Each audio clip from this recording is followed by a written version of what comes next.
Nsaba osooka ondage. Tukusaba otuwa olukusa. Tosobola kgenda mbali ya mmere ng'ofaanana bw'otyo.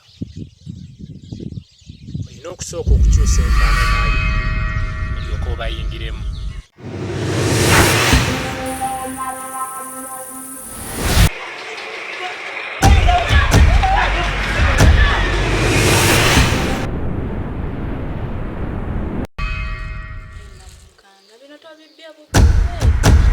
Mulina amagezi mu mitwe gyammwe. Emmunyeenye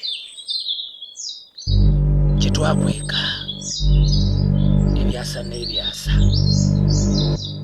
ezuuliddwa.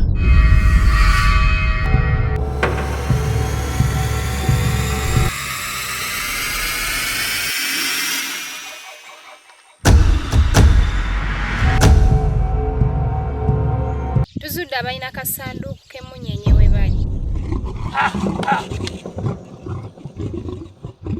Eyo munyenye yange nzekka. Yange nga nze omu.